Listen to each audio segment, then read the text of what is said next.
Hai, selamat datang ke NY Channel, Motivasi Sihat. Di sini kita sembang santai pasal kesihatan mental dan fizikal. Sama ada korang tengah cari semangat baru, tips untuk kekal positif atau nak jaga kesihatan badan dengan cara mudah, channel ni memang untuk korang. So, let's go. Pernah tak anda terfikir yang tekanan perasaan atau stres yang kita hadapi hari-hari tu sebenarnya ada kaitan dengan tahap kolesterol kita? Jom kita bongkar kaitan tersembunyi ni. Jadi, soalan besarnya kat sini, betul ke stres dekat tempat kerja, stres pasal hal peribadi, betul ke semua tu boleh jejaskan kesihatan jantung kita dengan menaikkan kolesterol? Jawapannya ringkas je. Berdasarkan banyak kajian, jawapannya adalah ya, memang ada kaitan. Sekarang, mari kita fahamkan macam mana benda ni boleh jadi. Okey, jom kita selami topik ni. Kita semua tahu stres tu apa kan? Ia sebahagian daripada hidup. Tapi bila stres tu berpanjangan atau jadi kronik, di situlah ia mula bagi kesan senyap-senyap pada badan kita, terutamanya pada kolesterol. Tapi sebelum tu kita kena faham dulu asasnya. Bila orang sebut pasal kolesterol, sebenarnya ada dua watak utama dalam cerita ni yang kita kena kenal. Cuba bayangkan macam ni. HDL, kolesterol baik ni, dia macam pasukan pembersih dalam badan kita. Tugas dia kutip kolesterol yang berlebihan dan bawa keluar. Manakala LDL, si kolesterol jahat ni pula, dia macam sampah yang suka melekat. Kalau banyak sangat, ia akan terkumpul dekat dinding salur darah kita, buat salur darah jadi sempit dan lama-lama boleh tersumbat. Bahaya kan? Jadi, persoalannya sekarang, macam mana stres, sesuatu yang kita rasa dalam kepala, boleh bagi kesan fizikal sampai macam tu sekali? Sebenarnya, ada dua cara utama stres menyerang tahap kolesterol kita. Yang pertama, melalui serangan hormon. Bila kita asyik stres, badan kita akan lepaskan banyak sangat hormon macam kortisol dan adrenalin. Tahap kortisol yang sentiasa tinggi ni secara langsung boleh buat badan kita hasilkan lebih banyak kolesterol jahat. Dan lagi teruk, stres juga menyebabkan keradangan dalam badan yang akan melemahkan pasukan pembersih kita iaitu kolesterol baik HDL. Serangan kedua pula datang dari tabiat kita sendiri. Jom kita jujur sikit. Bila tengah stres, apa yang kita cari? Selalunya makanan yang sedap tapi tak sihat kan?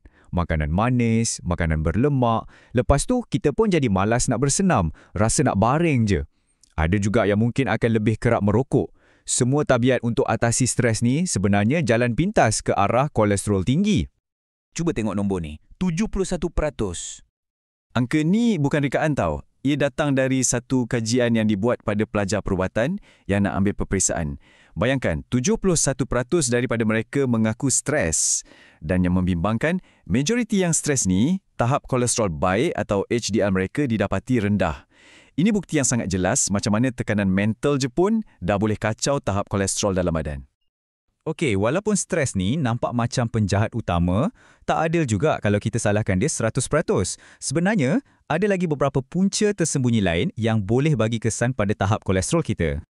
Antaranya, faktor usia. Bila kita makin berumur, memang ada perubahan bagi wanita fasa menopause. Dan, ni penting, kurang tidur. Ya, tidur yang tak cukup atau tak berkualiti pun boleh naikkan kolesterol.